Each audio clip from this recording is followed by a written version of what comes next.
In the digital age, WhatsApp has become the go-to messaging app for billions of users worldwide. Its popularity stems not just from its user-friendly interface, but also from its promise of security through end-to-end encryption. This encryption is touted as an impenetrable shield, protecting their messages from prying eyes. However, the reality is far more complex and, frankly, a bit unsettling. While WhatsApp's encryption is indeed robust, it's not the foolproof protection many users believe it to be. Make sure to stick around till the end to understand why we need to delve into the intricacies of how this encryption works and, more importantly, where it falls short. WhatsApp's end-to-end encryption is based on the Signal protocol, a highly regarded system in the cybersecurity world. When you send a message, it's immediately scrambled into an unreadable code on your device. This encrypted message then travels through WhatsApp servers, but here's the crucial part.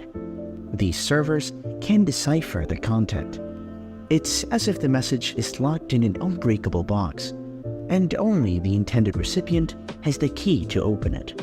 This process effectively protects your messages while they are in transit, safeguarding them from potential eavesdroppers or even WhatsApp itself. It's an impressive system that has rightfully earned praise from security experts worldwide.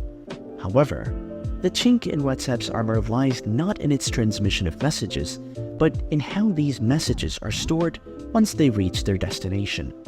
When a message arrives on the recipient's device, it needs to be decrypted so it can be read. This decrypted message is then stored in a local database on the device.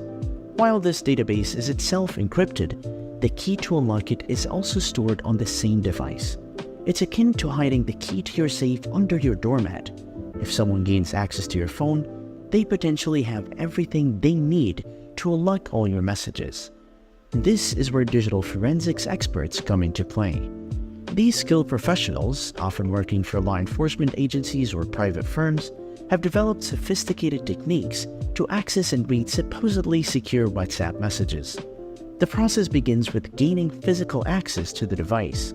This could be through legal means, such as a court order in a criminal investigation, or through more nefarious methods in cases of corporate espionage or personal privacy invasions. Once they have the device in hand, forensics experts use specialized tools to extract WhatsApp's local database. This database is a treasure trove of information, containing not just your current messages, but often deleted ones as well. The extraction process itself is a delicate operation. On Android devices, WhatsApp data is typically stored in the device's internal memory, specifically in this directory, data/com.whatsapp. The main databases of interest are messagestores.db, which contains the messages, and wa.db, which holds contact information. Accessing these files often requires root access to the device or the creation of a full memory dump. For iOS devices, the process can be somewhat simpler. Most WhatsApp data is included in iTunes backups, with the key database being chatstorage.sqlite. Interestingly, iOS devices often don't require jailbreaking to access this data, making them potentially more vulnerable to forensic analysis. Once the database is extracted, the next step is decryption. Remember the decryption key stored on the device? Forensic tools are designed to locate and utilize this key, effectively unlocking the extracted database. With the database decrypted, experts can now read all your messages, view shared media, and even recover chats you thought were long gone. It's a process that lays bare your entire WhatsApp history, revealing not just the content of your messages, but patterns in your communication, your network of contacts, and potentially sensitive information you never intended to share. But messages are just the tip of the iceberg. Digital forensics can reveal a wealth of information about your WhatsApp activity. Your entire contact list can be extracted, providing investigators with a comprehensive map of your social and professional networks. Media files, including photos, videos, and documents you have sent or received, can be recovered and analyzed. This can be particularly concerning if you have shared sensitive or personal content. Call logs are also accessible, revealing patterns in your communication habits. Even your status updates, both those you have posted and the ones you have viewed from your contacts, can be retrieved. Perhaps most alarmingly, content you thought you had deleted can often be recovered. The digital footprint we leave is far more permanent than many of us realize. The implications of this level of access are profound and far-reaching. On a personal level, it means that our most private conversations, our unguarded moments, and our sensitive information are potentially accessible to those with the right tools and access.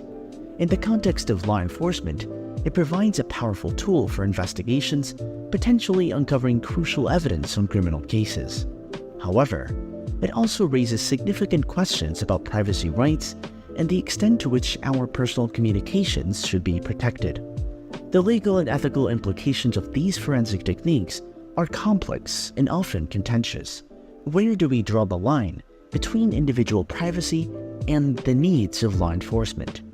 In what circumstances is it acceptable to access someone's private communications without their knowledge or consent? These questions become even more complicated in the context of international law and cross-border investigations. Furthermore, how do these forensic techniques align with data protection laws like the European Union's General Data Protection Regulation or California's Consumer Privacy Acts? These regulations place strict requirements on how personal data can be collected and used, potentially conflicting with forensic practices.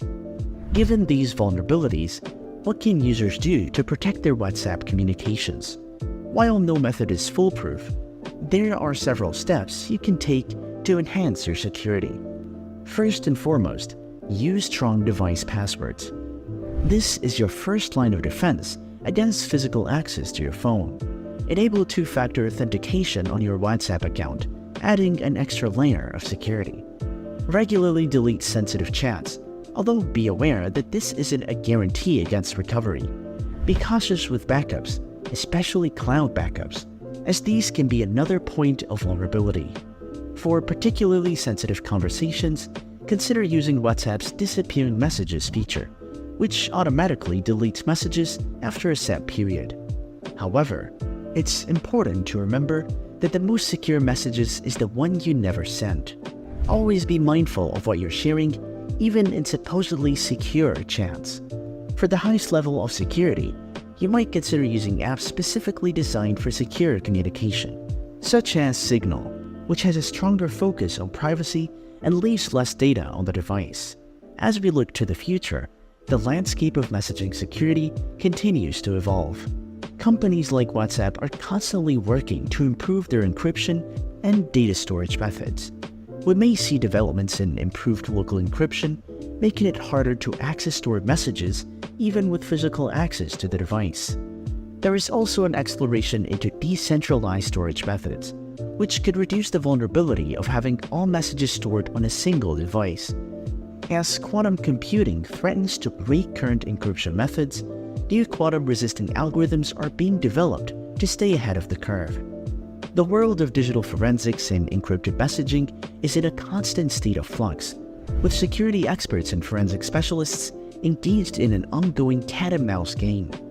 As users, we are caught in the middle, balancing our desire for convenient communication with our need for privacy and security.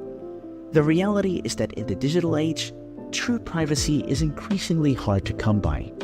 Every message we send and every photo we share leaves a digital footprint that can potentially be traced. This doesn't mean we should abandon digital communication or live in a constant fear of surveillance. Rather, it's a call for awareness and informed decision-making. Understanding the capabilities of digital forensics and the potential vulnerabilities in our communication tools empowers us to make smarter choices about what we share and how we protect our digital lives. It also underscores the importance of ongoing public disclosure about privacy rights, data protection, and the balance between security and personal freedom in the digital age. As we navigate this complex digital landscape, it's crucial to stay informed about the tools we use and the data we share. The convenience of apps like WhatsApp comes with trade-offs, and it's up to each of us to decide where we draw the line between convenience and privacy. Remember, in the world of digital communication, knowledge isn't just power, it's protection. While WhatsApp's end-to-end encryption provides strong protection against interception of your messages in transit, it's not an impenetrable shield. The vulnerability lies not in the transmission of messages, but in how they are stored on your device. Digital forensic experts with the right tools and access can potentially read your WhatsApp messages, view your shared media, and even recover deleted chats. This reality serves as a stark reminder that in the digital age, we must be vigilant about our online privacy. But this knowledge shouldn't paralyze us with fear.